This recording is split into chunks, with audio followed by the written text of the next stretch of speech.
Los Aldari construyeron su imperio. Y durante millones de años ese imperio fue lo más grande que la galaxia había visto. Llamadlo el imperio de 10.000 soles, porque eso era lo que era. Sus mundos natales eran el corazón de una civilización que se extendía por toda la galaxia mediante la red telaraña. Sus guerreros habían sometido a razas que hoy solo son nombres enterrados. Sus farvidentes predicaban el destino con siglos de antelación.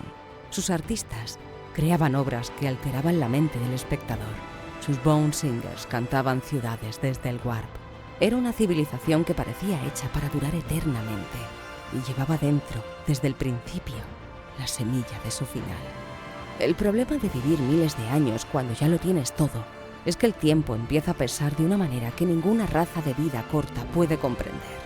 Los Aldari habían construido todo lo que podían construir, estudiado todo lo que podían estudiar, y aún les quedaban milenios por delante. Empezaron a buscar cosas nuevas que sentir. Primero experiencias más intensas, luego placeres que otras razas habrían llamado excesos, y luego cosas que no tienen nombre en ningún idioma que los mortales puedan pronunciar sin dañarse. Los dones de los dioses se convirtieron en sus opuestos. La sabiduría de Asuryan se convirtió en arrogancia. El amor de Isha se convirtió en posesión. La inventiva de Vol en ornamentación obscena. La alegría de Lilith en búsqueda de sensaciones que ya no merecían ese nombre. El deseo de Kurnus en un hambre que nada podía saciar. La previsión de Moradhead en paranoia y crueldad calculada. Y la ira de Kain en sadismo sin justificación. Y el Warp lo sentía todo. Cada emoción de cada Aldari caía en el Inmaterium amplificada por su potencia psíquica excepcional.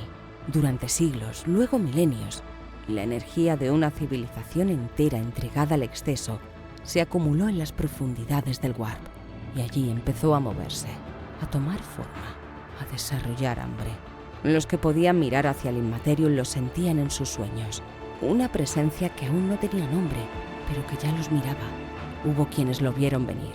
Los exoditas lo vieron con siglos de antelación y abandonaron sus mundos, su tecnología, la comodidad de una civilización que podía fabricarlo todo, y se marcharon a mundos doncella en los márgenes lejanos de la galaxia, vivir con trabajo y austeridad, con la disciplina de quienes saben que el lujo tiene un precio que no quieren pagar.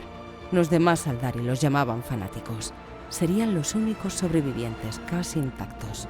Los últimos en reaccionar fueron los grandes videntes. Incapaces de convencer al resto de cambiar de rumbo, emprendieron una tarea titánica: cantar mundos nave desde el Wraithbone, naves continente del tamaño de continentes, cargadas de familias, de obras de arte, de animales, de plantas, de todo lo que valiera la pena salvar, y partir, sin saber si llegarían a tiempo. No llegaron a tiempo de impedir lo que vino, solo llegaron a tiempo de sobrevivirlo. Slaanesh nació. La energía acumulada durante siglos de exceso Aldari alcanzó la masa crítica en el Warp y cristalizó en un dios nuevo, el príncipe del placer, el cuarto dios de los grandes dioses del caos, el ser que los propios Aldari habían construido sin querer con cada uno de sus excesos. Su grito de nacimiento resonó simultáneamente en el Warp y en el universo material. En un instante, la implosión psíquica arrancó el alma de cada Aldari en un radio de 10.000 años luz. Billones cayeron muertos en el mismo segundo, sus almas devoradas por el ser que ellos mismos habían creado. El corazón del imperio se convirtió en el ojo del terror, una herida permanente en la realidad, donde el Warp y el espacio material se fusionan, todavía abierta, todavía sangrando. Slaanesh nació con hambre, y lo primero que quería era lo que había comido para nacer: las almas más brillantes de la galaxia, las de los dioses Aldari. Asuryan cayó el primero, el más poderoso del panteón, el rey Fénix que había gobernado con edictos y raramente actuaba, consumido por el ser que sus propios hijos habían creado sin querer. Lilith cayó, la doncella cuya profecía había sido el primer eslabón en la cadena que llevó hasta aquí. Moradhead cayó, la anciana que conocía todos los destinos y que quizás vio este final en la sangre de su propia mano. Kurnus cayó, el padre que había desobedecido por amor a sus hijos y cuyo tormento en el calabozo de Kain había sido el precio de ese amor. Vol, encadenado a su rueda de herrero, sin poder moverse, sin poder forjar las armas que podrían haber organizado la defensa. Eldrad Ulthran, el mayor farvidente que jamás ha existido, Diría milenios después que si Vol hubiera estado libre durante la caída, podría haber salvado a los dioses.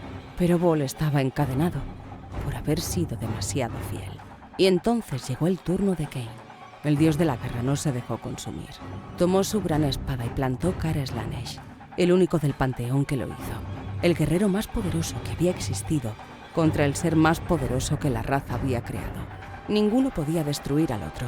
Slaanesh, exhausta de lucha, no podía devorar a Cain, pero tampoco pudo ser destruida por él. El resultado fue que la forma de Cain se fracturó en 1000 pedazos, dispersados por los mundos nave que habían logrado escapar. Cain no murió, se rompió. Sus esquirlas duermen ahora en el corazón de cada mundo nave Aldari, latentes, esperando a ser despertadas cuando ya no quede nada más que intentar. El avatar de Cain, el que se manifiesta cuando un señor fénix se sacrifica como recipiente y la guerra no puede perderse. Slaanesh tomó a Isha prisionera. Si has visto el vídeo de los dioses del caos de esta serie, sabes lo que vino después. Nargel la rescató de las garras de Slaanesh y la encerró en su jardín, donde la usa para probar sus plagas mientras ella susurra los remedios a los mortales cuando el dios de la putrefacción no mira. La diosa más benévola del panteón Aldari existe todavía. Prisionera, cuidando a quien pueda desde la jaula. Y que Gorach desapareció en el Webway. Mientras Cain absorbía el golpe de Slaanesh, el dios Risa se esfumó en el laberinto de dimensiones que solo él conoce por completo. Intacto, sonriendo, con un plan que nadie más conoce.